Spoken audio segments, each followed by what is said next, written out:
pueblo eleve ante ti toda plegaria, toda súplica, toda adoración y toda alabanza. Tú eres merecedor de toda ella, Señor.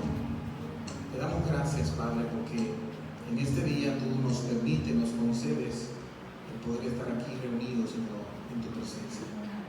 Gracias, amado Señor, por permitirnos y concedernos este honor y este privilegio de manera muy especial. En el nombre de Jesús.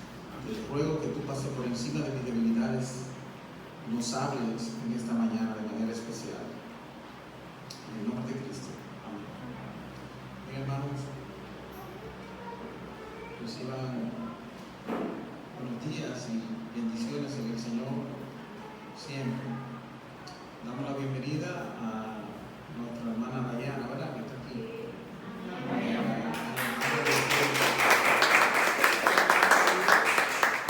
Y a Eliezer también, que está aquí. Hermano Billy también, que nos acompaña. Sean bienvenidos. Y todos los demás hermanos que están con nosotros en este día, bendiciones para todos ustedes. Bien, hermanos, nosotros continuamos o retomamos en el día domingo, el domingo pasado, una serie que estábamos llevando relacionada al libro del Apocalipsis y que habíamos suspendido en el capítulo 7. En el día domingo, el domingo pasado, nosotros lo retomamos y retomamos la predicación o las enseñanzas a partir del capítulo número 8. ¿Y qué aprendimos en ese capítulo número 8? Bueno, aprendimos que hay una serie de juicios que se están llevando a cabo, que se llevarán a cabo de parte del Señor, pero esta vez esos juicios corresponden específicamente al séptimo sello. Y dentro de ese séptimo sello hay una serie de, si se quiere, subjuicios dentro de él. Y está tipificado con lo que se llama, y la Biblia llama, el toque de trompeta. Y nosotros vimos específicamente en el capítulo 4, en el capítulo 8, 4 juicios que estudiamos representados por los 4 toques de trompetas. Vimos uno que tiene su impacto en la tierra. Ese es el primer juicio que nosotros vimos del ángel que a medida que se van suscitando, se van dando lugar, ¿verdad? Luego, entonces, nosotros estuvimos vimos que el primer toque de trompeta tiene su impacto en la tierra. La tierra va a recibir el impacto de lo que eso se trata. Versículo 7. Y el primero tocó trompeta y vino granizo, fuego y mezcló con sangre y fueron arrojados a la tierra y se quemó la tercera parte de la tierra. Es decir, que los juicios de Dios, específicamente con el epicentro en la tierra, está aquí comenzándose a señalarse a partir del primer toque de trompeta. El segundo toque de trompeta o el segundo juicio que vimos tiene ahora su epicentro ya no en la tierra, sino en el mar. Y dice la Escritura que el impacto será específicamente en el mar, sea con un meteorito, sea con lo que sea, pero el mar se va a estremecer y eso va a repercutir necesariamente en la población mundial. Pero ahí hay un aliento de esperanza, hay un aliento de misericordia, hay una luz de misericordia, y es que la tercera parte simple y llanamente va a ser afectada. Ahí vemos la mano misericordiosa de Dios de que no toda la tierra sería afectada con ese juicio. En tercer lugar, otro tercer juicio que vimos en este capítulo está en el versículo número 10 y dice: y el tercero, el toque de trompeta, cayó del cielo una estrella grande ardiendo, etc. El impacto, el epicentro de ese tercer juicio, entonces tiene su epicentro, vamos a decirlo así, en las aguas. Y luego, en cuarto y último lugar, lo que vimos en ese capítulo es que el cuarto toque de trompeta o cuarto juicio de parte de Dios entonces tendrá lugar en las estrellas, la luna, los astros, que vamos a poder ver, vamos a poder evidenciar ciertamente la mano de Dios, el impacto de Dios juzgando a la población mundial precisamente a través de estos 4 juicios que se han de suceder, no sabemos cuándo. Pero eso no llama a nosotros la atención. ¿A qué nos llama la atención?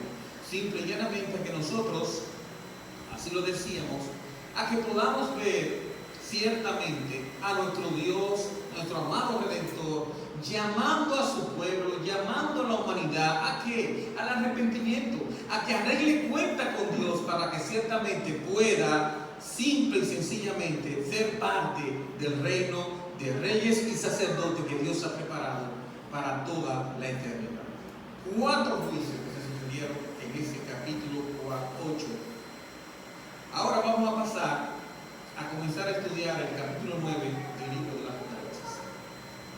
De 7 trompetas, 7 toques de trompetas, en el capítulo 8 del libro del Apocalipsis nosotros vemos 4. Repito, su impacto en la tierra, en el mar, en las aguas y luego en los astros. Ahora a partir del versículo 1 del capítulo 9 nosotros vamos a ver algo que pudiera parecer espeluznante, como si fuera una película de terror, que se va a comenzar a develar el telón para que nosotros podamos comenzar a mirar de qué se trata esta película. Y no es más que la operación del mal en contra del mal escenificada en la tierra. El mal operando contra el mal escenificándose en la tierra. Y específicamente lo vamos a ver en qué de manera puntual tiene impacto este juicio. Dice el texto: y el quinto ángel del capítulo 9 tocó la trompeta. Recuerden que a cada toque de trompeta es un juicio anunciado. Y vi una estrella que había caído del cielo a la tierra, y se le dio la llave del pozo del abismo. Y cuando abrió el pozo del abismo, subió humo del pozo del abismo, del pozo, como humo de un gran horno, y el sol y el aire se oscurecieron por el humo del pozo, y del humo salieron langostas sobre la tierra, y se le dio poder, como tienen poder los escorpiones de la tierra, y se le dijo que no dañaran la hierba de la tierra, ni ninguna cosa verde, ni ningún árbol, sino solo a los hombres que no tienen el sello de Dios en su frente. No se le permitió matar a nadie, sino atormentarlos como por 5 meses. Y su tormento era como tormento de un escorpión cuando pica al hombre. Y en aquellos días los hombres buscarán la muerte y no la hallarán, y ansiarán morir, y la muerte huirá de ellos. Y el aspecto de la langosta era semejante a un caballo dispuesto para la batalla, y sobre sus cabezas tenía como corona que parecía de oro, y sus coronas eran como rostro humano. Tenía como cabello, tenía cabellos como cabello de mujer, y sus dientes eran como de leones, también coraza como coraza de hierro, y el ruido de sus alas era como estruendo de carro. Para que ustedes tengan una idea simple y llanamente de ese escenario espeluznante que se está presentando en el capítulo número 9. ¿Y qué nosotros encontramos aquí? Antes de nosotros iniciar con todo esto, debemos decir, como lo enseña las Escrituras, que nuestro Dios no es el autor del mal. Dios no es el autor del mal, ni ninguna maldad sale de la mano de Dios, ni ninguna maldad sale del poder de Dios. No hay pecado en Dios, no hay maldad en Él. Sus procederes siempre son justos y apegados a toda santidad. El mal no se origina en Dios. El mal se origina cuando seres que Dios creó decidieron simple y sencillamente hacer todo lo contrario a lo que ese Dios creador había dictaminado. Eso mismo se tradujo entonces en el hombre. Dios le dijo al hombre, tanto a Adán como a Eva, que el día que tomaran de ese árbol, pudo haber sido cualquier cosa. La gente se ha empecinado en que era una manzana. ¿Y quién le dijo a la gente que era una manzana? Porque la Biblia no dice que era una manzana. Tal vez porque la gente siente atractivo el fruto de la manzana, pero era un fruto cualquiera. Y la desobediencia consistió simple y llanamente en tomar de eso que Dios le dijo que no lo tomara. Ahí entonces en la humanidad se recibió el impacto del pecado y consecuentemente del mal.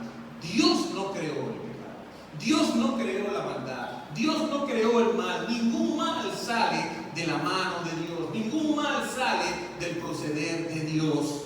Y eso es bueno que esté claro para que podamos entonces seguir con lo que tenemos aquí. ¿Y qué es lo primero que tenemos aquí en este texto que acabamos de leer? Bueno, en primer lugar, nosotros tenemos el toque de la quinta trompeta. El toque de la quinta trompeta, ¿en qué consiste? ¿Qué elementos nosotros podemos ver para identificar los juicios de Dios que se van a suceder? ¿Qué elemento contiene este juicio, el quinto juicio que va de manera muy particular o de la mano con el quinto toque de trompeta? Bueno, en primer lugar hay un primer elemento aquí, el abismo y las fuerzas demoníacas. Dentro de ese abismo, dice el versículo número 1, dice que el ángel toca la trompeta. Al tocar la trompeta, vio una estrella que había caído del cielo y se le dio la llave del abismo. ¿Qué es lo primero que vemos en este primer toque de trompeta, en el quinto toque de trompeta? Bueno, una estrella que había caído. Juan ve aquí una estrella que ha caído del cielo, y es importante que ustedes tomen nota de esto. Juan lo que está viendo es una visión. Le muestran algo y él lo está contemplando tal cual, con luces de detalle. Y a esta estrella, dice Juan, y ve Juan, se le ha entregado la llave del abismo.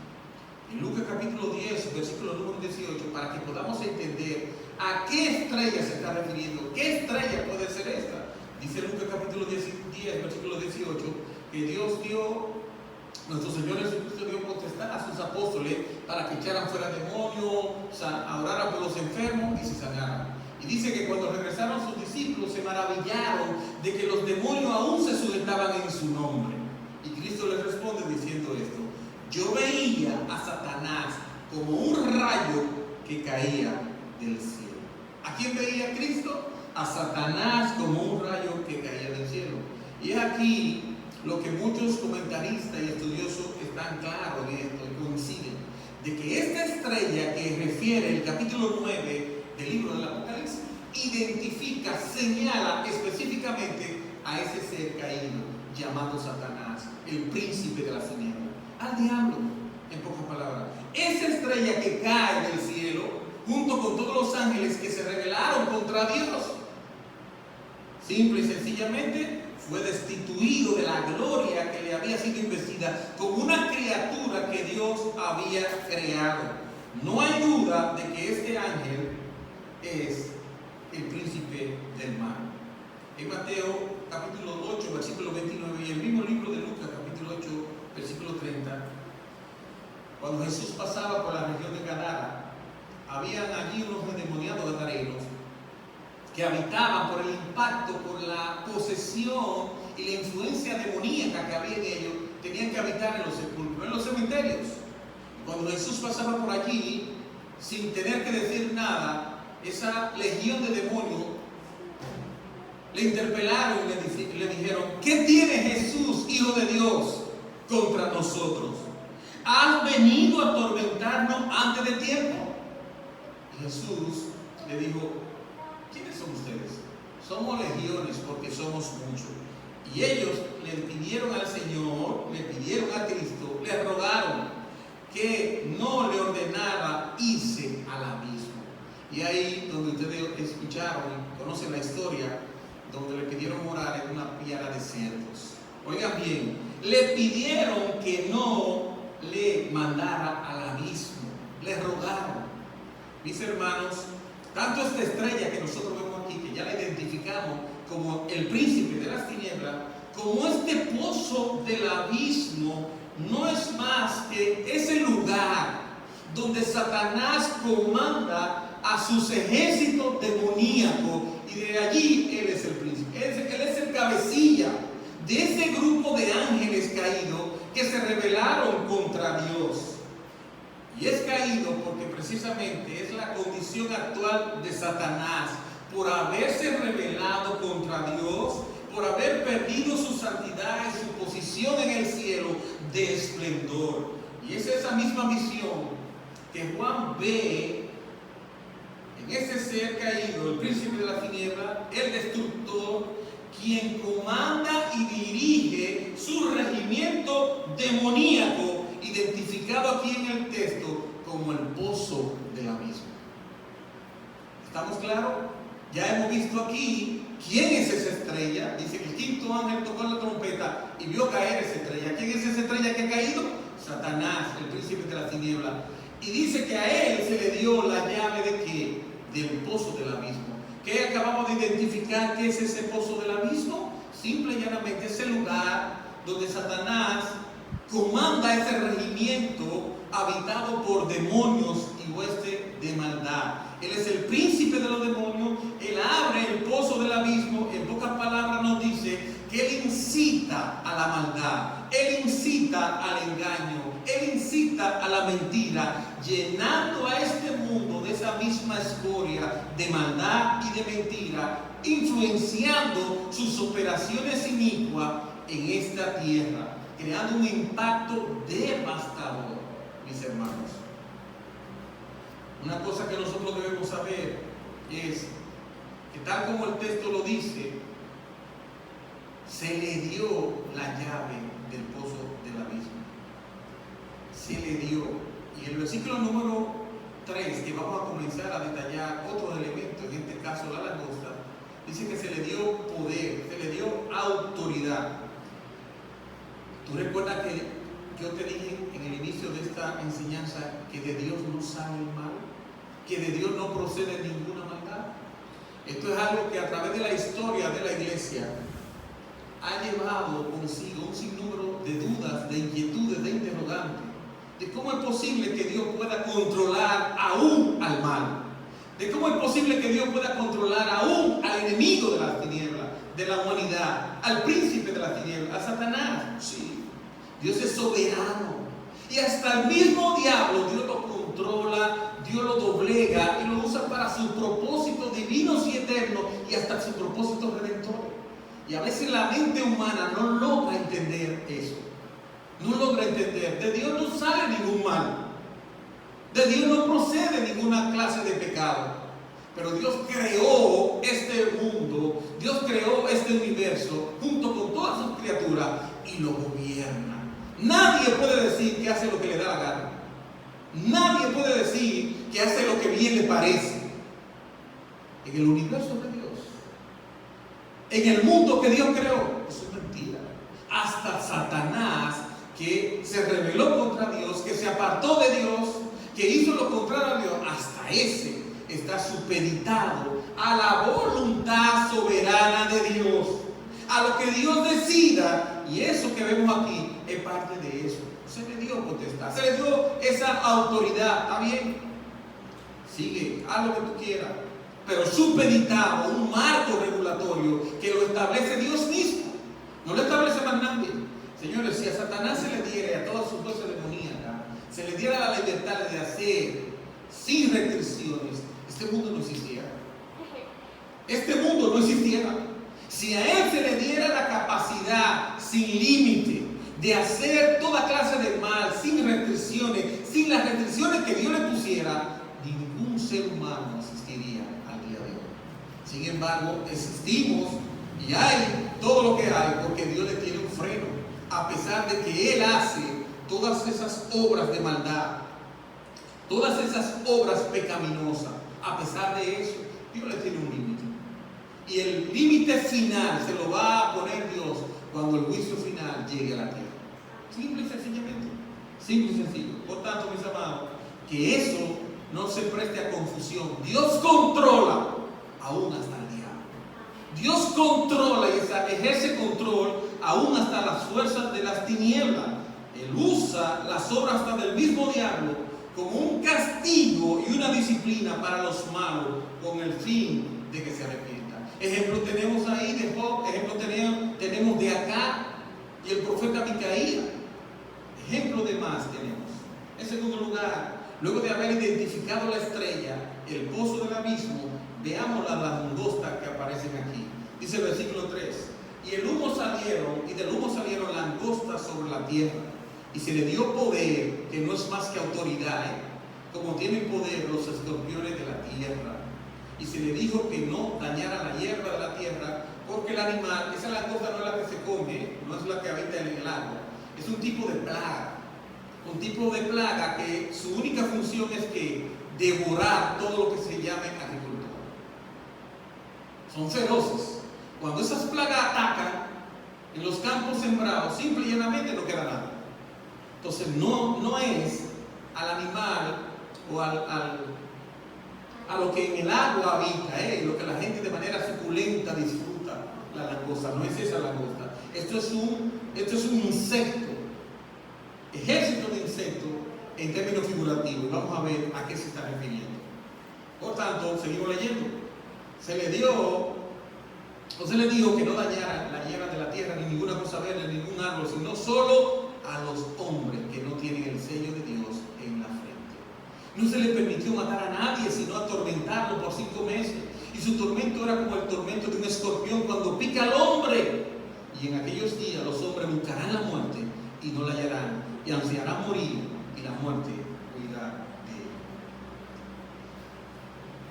Ese poder destructor, devastador que tiene la langosta como insecto es devastador. No hay duda de que es devastador y puede devorar todo lo que encuentre a su paso.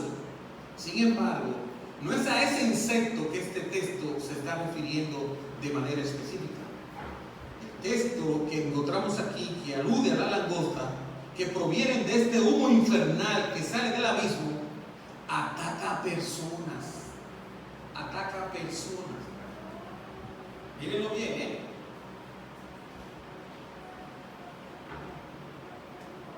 No ataca a sembrado, a nada que esté sembrado, nada de eso. Ataca a personas, y a personas muy específicas, dice el texto. ¿A quiénes ataca? A los que no tienen el sello de Dios. Dice la Biblia que tú y yo, si eres creyente, fuiste sellado con el Espíritu Santo de Dios. Los que son de Dios tienen un sello. ¿Quién se lo puso? ¿Dónde está el sello en la frente de los que están aquí, que son cristianos? No se ve. ¿Se ve? Hay un número puesto, hay un sello. No se ve.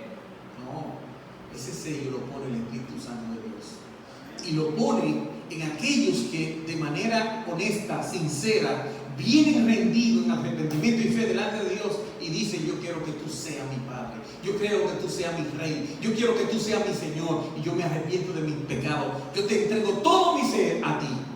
Desde ese mismo momento el Espíritu Santo de Dios viene y pone un sello y dice: esa es propiedad mía, ese hermano o esa hermana que está ahí es de mi propiedad. Y el mismo enemigo reconoce eso y respeta. Ya no es nuestro amo. El enemigo, el príncipe de la tiniebla, este ser que está caído aquí, es quien gobierna y es el amo de aquellos que no son de Cristo, de aquellos que no tienen el sello de Dios. Antes él era nuestro amo, ahora es nuestro enemigo. Y su guerra es contra nosotros como hijos de Dios. ¿Y quién es nuestro comandante? Nuestro Señor Jesucristo. Por tanto, para él pelear contra nosotros, primero tiene que pelear contra Cristo, a quienes los demonios y sus huestes malignas respetan y le tienen miedo. Es decir, que no peleo yo, ni peleas tú como hijo de Dios, pelea Cristo por ti, por mí. Pero a los hijos de las tinieblas, los que no tienen a Dios, ¿quién pelea por ellos? Es una pelea muy desigual y muy peligrosa. ¿Quién pelea por ellos? ¿Quién pelea por aquellos que no tienen el sello de Dios? ¿Quién te pelea por aquellos que no son propiedad de Cristo? ¿Quién pelea? Están a merced de esos poderes infernales que nosotros estamos viendo aquí, que están operando en este mundo actualmente, y que ese poder, a medida que el tiempo pasa, seguirá incrementándose su incidencia en este mundo. Mira ese cuadro, mi hermano, mi amigo. Tú no te fijas cómo es que el mundo está. La incidencia de los poderes malignos operando en los gobiernos, operando en los grupos empresariales, operando en el más mínimo extracto social, creando estrago en la familia, entre los esposos, entre los hijos. ¿Cuáles son las manifestaciones del poder del diablo manifestada en la sociedad? Toda esa clase de barbaridades que nosotros vemos. Niños siendo estrangulados, niños siendo violados, personas siendo asesinadas simple y llanamente por nada. Eso es increíble, matándose personas sencillamente por nada. ¿Qué es eso? Los efectos de estos poderes infernales operando en este mundo y muy particularmente fomentado por el príncipe de la tiniebla. Y a quienes tienen para pelear, para acompañarlo en esta guerra, en esta batalla, aquellos que no tienen el sello de Dios. ¿Con quién van a pelear? ¿Con qué cuentan para pelear? Por lo menos los creyentes cuentan con su Padre Celestial. Los creyentes cuentan con su Rey, que ha hecho frente a cualquier ataque del enemigo. Y no es que nosotros no recibamos los impactos del mal, pero lo recibimos teniendo de nuestro lado, teniendo como respaldo al dueño de este mundo. Por tanto, mi amado, la situación de los que andan sin el sello de Dios es difícil y es muy temeraria, muy peligrosa, muy peligrosa. Esa langosta que nosotros vemos ahí y que identifica el texto no es más que un simbolismo que describe los poderes de las tinieblas operando en el corazón y en la vida de los hombres que no tienen ese sello. Los poderes de las tinieblas para destruir mientras más rápido, lo más rápido posible, para destruir al mayor número de personas. Esas langostas son seres espirituales de maldad que hacen daño a los hombres que no tienen el sello de Dios. Míralo ahí. Salieron como escorpiones con poder. Y le dijo en el versículo 4 que no dañaran nada de la tierra, sino a los hombres que no tienen el sello en sus redes. No se le permitió matar a nadie, sino atormentarlo por X tiempo, 5 meses. Y su tormento era como un tormento de un escorpión cuando pica a un hombre. Y en aquellos días los hombres buscarán la muerte y no lo encontrarán. Buscarán la muerte y no lo encontrarán. En pocas palabras, mis hermanos, esos poderes de las tinieblas están operando ahora mismo. Están operando. Así mismo como el hombre no ha querido buscar a Dios, simple y llanamente le ha dado la espalda al Señor. ¿Qué ha hecho Dios? Como dice Romanos capítulo 1, a partir del versículo número 18, simple y llanamente el hombre se entregó, Dios habiéndose revelado a través de sus conciencias y a través de la creación, no quiso conocer a Dios, le dio la espalda al Señor. ¿Y qué hizo Dios? Bueno, se entregó el hombre en su depravación y Dios simple y llanamente se apartó. Aquellos hombres y mujeres que a Dios no le interesa a ellos Dios ni su relación con Él, ¿qué hace Dios? Como un ser decente y caballeroso. O si a ti no te interesa mi persona, yo me aparto. Si a ti no te interesa una relación conmigo, yo te suelto. Yo no tengo nada, ningún compromiso contigo. Tú me puedes pedir a mí lo que tú quieras, yo no estoy obligado a responder. Yo estoy obligado con mis hijos, yo estoy obligado con mi pueblo, pero el que no es mío y no mi pueblo, yo no tengo nada que hacer por él. Y ante este poder, estos poderes malignos, esa es la situación en que están todos aquellos, lamentablemente, que no tienen el sello de Dios, que no son creyentes, en pocas palabras. Y eso es doloroso.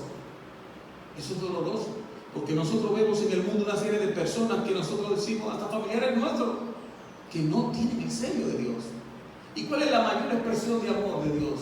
Mostrarles esta palabra, mostrarles esta verdad, para que se percaten de esta realidad, para que se percaten ciertamente de estos peligros. Esto no es un invento mío. Yo simple y llanamente lo que estoy haciendo es compartiendo con ustedes lo que dice esa palabra. Esa es una palabra que Dios la reveló, que Él es el autor de ella, no yo, ni nadie en particular. Y la mayor muestra y expresión de amor de Dios es mostrarnos su palabra, advertirnos de los peligros que hay en este mundo. Y eso es lo que está ocurriendo ahora mismo.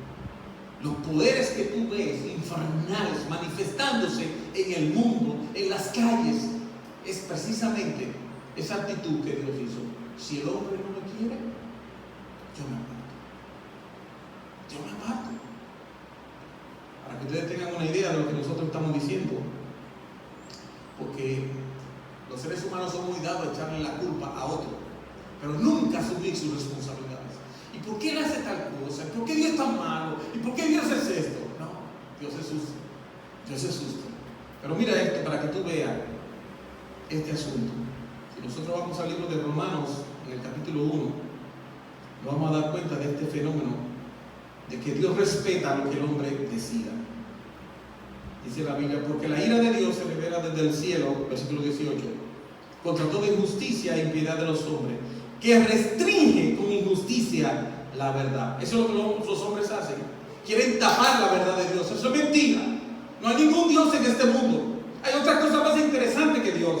Versículo 19. Porque lo que se conoce de Dios es evidente, porque Dios se lo hizo saber dentro de Dios mismo. Le dio una conciencia a todo ser humano. En aquel día nadie puede decir que no tuvo ni nadie que le hablara. Hay una conciencia que Dios puso en cada ser vivo, de que le dijera qué es bueno y qué es malo. Todos sabemos eso. Y aún más, porque desde la creación del mundo sus atributos invisibles, su eterno poder y divinidad se han visto con toda claridad, siendo entendidos por medio de lo creado, de manera que no tienen excusa. Cuando nosotros vemos salir el sol cada mañana, cuando nosotros vemos esos paisajes tan espléndidos, decimos, ¿quién sería que hizo esa cosa tan extraordinaria? Esa pregunta es válida. Una mano poderosa, una mano inteligente. Hasta los científicos han tenido que cambiar, que no es obra de la creación, que no es obra, de la evolución. El creer en la evolución es creer más, es tener fe, más que cualquier fanático que pueda haber. Porque usted creer que de la evolución va a salir nada, hay que ser muy incauto para usted creer eso. De la nada salir todo lo que hay en este mundo. Seres inteligentes, seres que piensan. ¿Y a quién se le ocurrió eso? Sí, a Darwin. Y un grupo de ilusos e ingenuos le siguieron atrás. Sin embargo, al día de hoy, los científicos que se respetan han dicho, eso no se sostiene, que la teoría de la evolución no se sostiene. Simple y llanamente han tenido que reconocer que una mano inteligente, que un ser inteligente fue que dio origen a todo lo creado. Yo te pregunto a ti, ¿cuál es esa mano? ¿Cuál es ese ser inteligente que ha hecho todo lo que existe? Los científicos responsables y serios han tenido que reconocer eso, señores. Y en la creación misma testifica de que ese Dios existe. Nadie tiene excusa. Pero aún más, mira, habiéndose dicho todo eso, dice, pues aunque conocían a Dios, y el hombre lo conoce, yo voy a dejar que Dios me toque porque todavía no ha llegado. Están ahí. Conocen a Dios. Se lo dio a saber en sus conciencias, a conocer en sus conciencias, pero también en la creación. No le honraron como Dios, ni le dieron gracias, sino que se hicieron vanos en sus razonamientos, y su necio corazón fue entenebrecido. Cuando el hombre ve todas esas cosas maravillosas, extraordinarias del poder de Dios, ¿qué debe hacer? Caer rendido, humillado ante los pies del Señor, reconociendo que ese ser superior es quien gobierna todo, incluyéndolo a nosotros. Pero el hombre viendo todo esto y sabiendo todo eso, ¿qué hace? No le importa a Dios. Le da la espalda al Señor y cree pensar que Él por sí solo puede valerse en este mundo, que le pertenece a Dios, y se piensa en el camino solo. Entonces, ¿qué hace Dios? Bueno, se hicieron eso en su razonamiento. Profesando ser sabios, se volvieron necios y cambiaron la gloria de Dios por imagen corruptible, de ave, de cuadrúpedo. Y por consiguiente, ¿qué hizo Dios? Lo entregó. ¿Qué quiere decir eso? Se apartó. Bueno, si tú crees que yo no soy suficiente, también yo me aparto. ¿Qué hizo el hombre? Comenzó entonces a erigir y buscar imágenes. Oye, señores, aves, haciéndose imagen de aves, de reptiles, de cuadrúpedos. ¿Y qué hombre es ese? ¿Y dónde está la mente del hombre? ¿Dónde está el entendimiento que es capaz de llegar a hacer este tipo de imágenes y postrarse delante de ellos para adorarle? Eso lo hace el hombre cuando le da la espalda a Dios y le dice, no me importa, tú no me interesas. Entonces Dios, ¿qué hace? Se va y te deja caminar a ti solo por tus caminos, por tus veredas, bajo tu razonamiento, bajo nuestro razonamiento, bajo nuestro entendimiento, pero un entendimiento limitado. Y es ahí donde entonces el hombre comienza a hacer toda esa clase de disparate y de errores. Dice las Escrituras, entonces se entregaron a la lujuria, a su mal corazón, deshonrando su cuerpo, entregándose ¿qué? Mujeres con mujeres, hombre con hombre. ¿Tú lo ves? Mira ahí el resultado de la gente entonces decir, tú no me interesa, Dios, y Dios apartarse. ¿Qué pasa? el hombre entonces hace toda clase de mal, andando en su propio camino. Y entonces dice el texto, finalmente, cambiando la verdad de Dios por la mentira y adorando a criaturas antes que al Creador. Por esa razón, entonces, Dios lo entregó. ¿Qué significa que Dios lo entregó? Que se apartó. Si tú no quieres nada conmigo, ¿qué yo voy a hacer contigo? Yo no te voy a obligar. Y se aparta. Entonces tú estás a merced, estamos a merced de los poderes infernales entonces que operan en este mundo. ¿Tú lo estás viendo ahí? Yo pienso que está claro. He ahí la realidad de este mundo. He ahí la razón del por qué pasan todas estas cosas que están pasando. El hombre se ha apartado de Dios. El hombre ha querido construir su propio mundo independientemente de Dios y a espaldas de ese Dios que creó todo, incluyéndonos a nosotros. ¿Y qué ha hecho él? Se ha apartado, dejando que el hombre siga haciendo y deshaciendo hasta que él decida poner punto final a todo esto. Punto final a todo esto. Es triste, mis hermanos, decir y ver esta realidad, pero lamentablemente esa es la realidad. Esa es la operación de estos poderes malignos.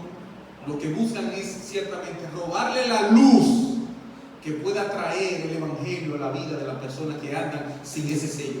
Lo que buscan esos poderes malignos es simple y llanamente nublar el entendimiento para que no se puedan asomar a entender la palabra revelada de Dios. Y por eso tú ves toda clase de obstáculos que el enemigo va a poner, de estos poderes malignos van a poner, para que cuando una gente que no tiene a Dios quiere ir a la iglesia, decide ir a la iglesia, se presentan todos los obstáculos del mundo. Comienzan a llegar visitas, comienzan a sentirse tal vez mal, comienzan a sentirse, toda clase de distracción suelen operarse y ponerse en operación para que eso no se dé. Para que esta palabra que nosotros hoy estamos hablando contigo, comentando contigo en esta mañana, tú no la entiendas y no la veas como son. Esos poderes malignos están en operación en este mundo. ¿Y cuál es su misión? Destruir al mayor número de personas, engañar al mayor número de personas y llevarlo ¿a dónde? A la muerte. Entonces Dios simple y llanamente, el hombre no quiso nada con él, se apartó y le dejó a este ser, esta estrella, toma, dale para adelante. Decide tirar tu camino, emprender tu camino. Entonces, mire bien como dice. Entonces se le dio esa potestad para qué? Para no que lo mataran, sino para atormentarlo. Y ahí la razón por la cual mucha gente, ustedes ven, mucha gente que no encuentra salida a muchas situaciones que se sienten en su vida lejos de Dios. ¿Por qué? Porque esos poderes malignos se han encargado simple y sencillamente de poner las cosas color de hormiga. Se apartaron del Señor. El hombre se apartó de Dios. Entonces Dios simple y llanamente se echó a un lado. Mis hermanos, mis amigos, nuestro Dios es misericordioso. Nuestro Dios es bondadoso. Y Él utiliza a estos poderes, aún a estos poderes del mal. ¿Para qué? Para traer a los hombres al arrepentimiento. Para que los hombres vean esto, entiendan que simple y llanamente están a merced de cualquier cosa si están a espalda de Dios, ajeno a Dios y a sus promesas y a sus poderes, a su sombrilla. Cualquier cosa le puede ocurrir, cualquier cosa. Por tanto, el quinto toque de trompeta, ya vimos qué incluye, ya vimos ciertamente lo horripilante y la magnitud de la operación de estas potestades del maligno operando en contra de las almas que no conocen a Dios en este mundo. Ya lo vimos, mis hermanos. Y es un llamado precisamente ante todas estas cosas, esta gráfica tan espeluznante, es para que entendamos que así de espeluznante son las operaciones de estas fuerzas del mal en contra de los seres humanos. Para que entendamos la magnitud y tomemos y actuemos en consecuencia. Finalmente, a partir del versículo 13 vemos entonces el sexto toque de trompeta, el sexto ángel tocando la sexta trompeta. Dice el texto: y el sexto ángel tocó la trompeta. ¿Alguien me puede ayudar? Que tenga el texto ahí, por favor. Hasta el versículo número 16, 13 al 16. Amén. El sexto ángel tocó la trompeta y oí una voz de entre los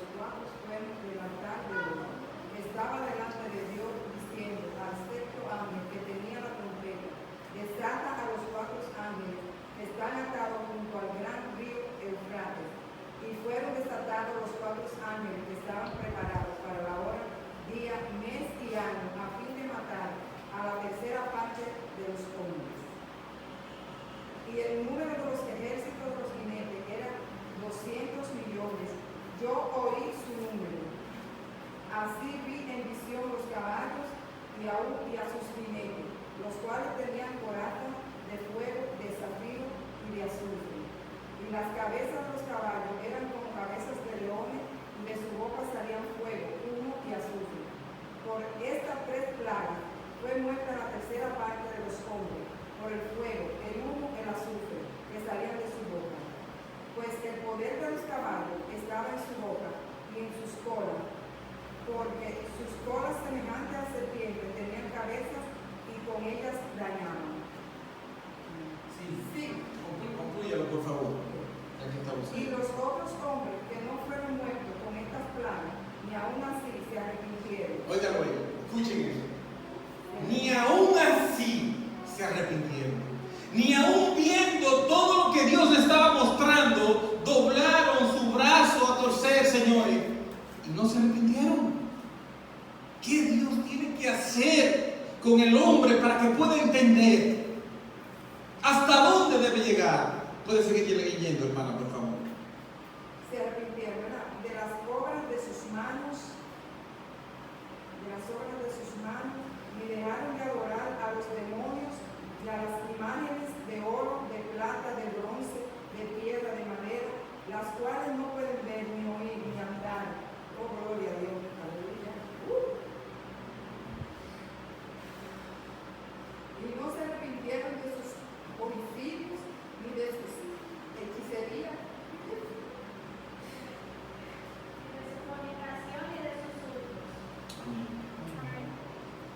sencillo. Es un panorama horripilante, sumamente tétrico, algo que tiene que llamar la atención. Ese lenguaje es precisamente para eso, para que entendamos ciertamente el peligro en que la humanidad, en que nosotros nos encontramos, sobre todos aquellos que no tienen el sello de Dios. Dice el texto que fueron desatados unos ángeles. Recuerda ahorita que yo le dije a ustedes, si Dios no contuviera ese poder que tiene Satanás y no atara, detuviera ciertos ángeles malignos, ¿qué sería de la tierra?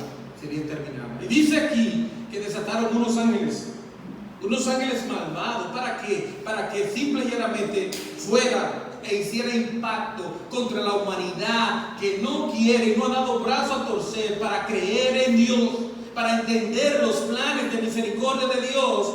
Mírenlo ahí. Y una tercera parte fue afectada. Viendo aún ese juicio, no se arrepintieron. No se arrepintieron. No se arrepintieron, señores. Hace unos días, ahora en esta semana, nosotros comenzamos, el martes estuvimos llevando a cabo un estudio con los hermanos de la iglesia. Y la pregunta, el estudio comenzó con esa pregunta: ¿qué hizo el coronavirus en el mundo? ¿Trajo a los hombres al arrepentimiento? ¿Puso a pensar al mundo en Dios al día de hoy? Inicialmente sí.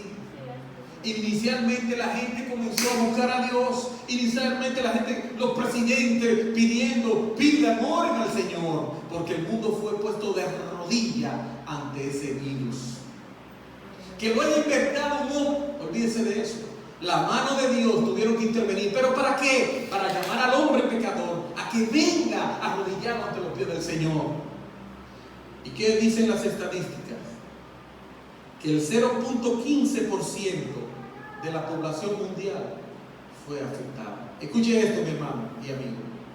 Solamente el 0.15% de la población del mundo al día de hoy ha sido afectada por el coronavirus. Yo le preguntaba a una hermana, ¿qué es eso? Y ella me dijo, nada. Oye, con nada Dios hizo arrodillar al mundo. Imagínate tú, si desata o cuando desate a esos demonios que han sido atados para que no se lleven el mundo de encuentro. Imagínate tú lo que pasará. 0.15%, nada. Y el mundo ha estado clamando, desesperado por este virus que en comparación con la población mundial y lo que han muerto, es nada. Es nada. Dice, hermanos, y yo te pregunto al día de hoy, eso fue en marzo, que en el mundo entero se declaró como pandemia. Y estamos en octubre, entrando a noviembre. ¿Y la gente cómo está? ¿Cuál es la actitud de la gente el día de hoy? ¿Han creído más? ¿O están mejor? ¿Han dado su brazo a torcer? ¿Han venido ahora al día de hoy, 25 de octubre? ¿Cómo están sus corazones? ¿Están compungidos, llenos de dolor por haber reconocido que son pecadores delante de Dios? No. Y con un 0.15% Dios estremece al mundo y el mundo cae de rodillas. ¿Y después qué pasa? Lo que está diciendo aquí. Y no se arrepintieron a pesar de lo que recibieron, a pesar de los juicios que recibieron. No se arrepintieron, mis hermanos. Aún así, no lo hicieron. Porque el mismo texto lo dice. El mismo texto lo dice. Dice el texto que el resto de la humanidad, los que no fueron muertos por esta plaga, versículo 20, no se arrepintieron de sus obras, de sus manos. ¿Por qué? Porque no dejaron de adorar a los demonios, a los ídolos de plata, de bronce, de piedra, de madera, que no pueden ver, ni oír, ni andar. Y no se arrepintieron de sus homicidios, ni de sus hechicerías e inmoralidades y robo. No lo hicieron.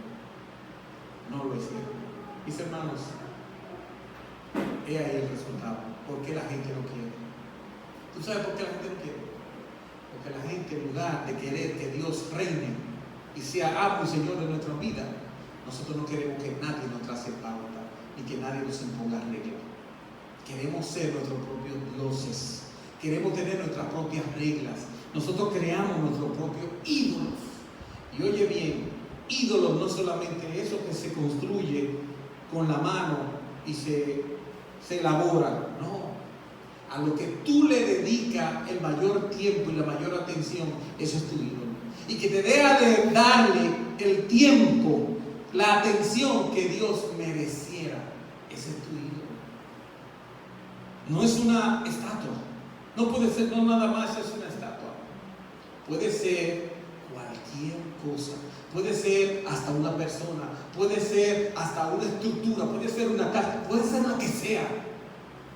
Ni aún así se arrepintieron. ¿Por qué? Porque ellos estaban más atentos a los ídolos que dominaban su corazón, sus sentimientos, sus emociones, antes que a Dios. Ahí estaba la razón del por qué no le interesaba seguir a ese Dios que controla todo y aún los poderes de las tinieblas lo deja suelto para que hagan y deshagan y te hagan ver, nos hagan ver a nosotros y le hagan ver a la humanidad ciertamente que Él los está llamando al arrepentimiento.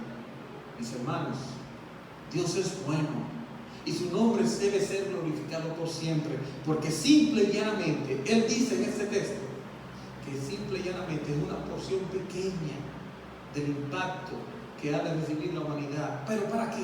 Para que vean que Dios los está llamando al arrepentimiento, los está llamando a tener una relación con Él.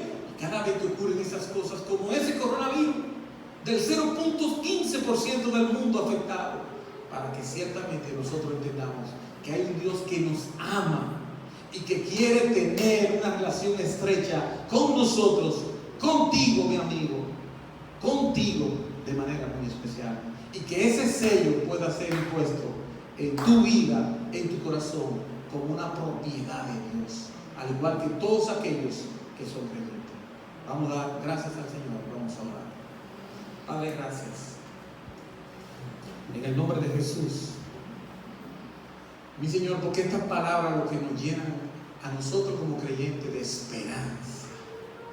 De esperanza, porque aunque estemos en este mundo y estemos involucrados en esta batalla, en ocasiones que recibamos el impacto de sus operaciones, nosotros estamos en pie. Nosotros estamos consolados, firmes, de que nuestra fe no depende de la circunstancia, sino depende del Dios al cual nosotros hemos confiado. En ti, Señor, a ti, en ti Nosotros dependemos de ti. Y no importa aunque nuestra alma, nuestra vida no la puedan arrancar, nuestras almas no nos la podrán quitar porque están en tus manos, te pertenecen a ti. Y aún más, Señor, después de esto que pase, de este mundo que pase, la Biblia nos promete en tu presencia promesas eternas, divinas, que nunca tendrán fin. Por eso el creyente se siente esperanzado, aunque sufra en este tiempo presente, aunque sufra persecución, aunque sufra angustia, aunque sufra lo que sufra, nuestra vida está anclada en Cristo y eso nos da soporte, nos da sustento. Y por eso el creyente ha de levantarse con esperanza, ha de levantarse cada mañana con nuevas expectativas, porque hay un Dios que está junto a nosotros, peleando con nosotros, peleando la buena batalla. Los creyentes no están solos. Los creyentes no están solos en este mundo peleando contra esas fuerzas infernales. No, Cristo pelea con nosotros. Él pelea junto a nosotros. Él pelea. Y lo más grande es que ya Él ganó. Ya Él ganó esa batalla a favor de nosotros. Ya la ganó. Y ese galardón será entregado algún día en nuestras manos. Esa es la esperanza que nos sostiene, que nos levanta, que nos ayuda a seguir hacia adelante. El creyente tiene esa esperanza. Pero lamentablemente el que no lo es, no la puede tener. No tiene nada en que agarrarse. No tiene nada en que anclarse. No hay cimiento seguro bajo sus pies para que le puedan dar firmeza. No la hay. Pero lo más grande del mundo es que hay un Cristo que murió en la cruz del Calvario para que hoy los que no tienen ese sello puedan alcanzar misericordia. Ahora que hay tiempo. Ahora que el tiempo está dispuesto, porque mañana puede ser muy tarde. Ese Cristo peleó por nosotros, venció en una cruz para darle a todo aquel que cree la oportunidad de ser parte de su reino, de recibir el sello de Dios en sus corazones. Y eso está dispuesto, esa promesa está dispuesta para todos aquellos que vengan en arrepentimiento y fe delante del Señor, puedan pertenecer a la familia de los santos de Cristo. Gracias, Señor, por este tiempo. Gracias, Señor, por tu palabra. Gracias, Señor, porque tu reino es eterno. Es eterno, no tendrá fin y ha sido dispuesto para los tuyos. Muchas gracias, Señor, en el nombre de Jesús. Amén. Dios te bendiga, hermano. Dios te bendiga.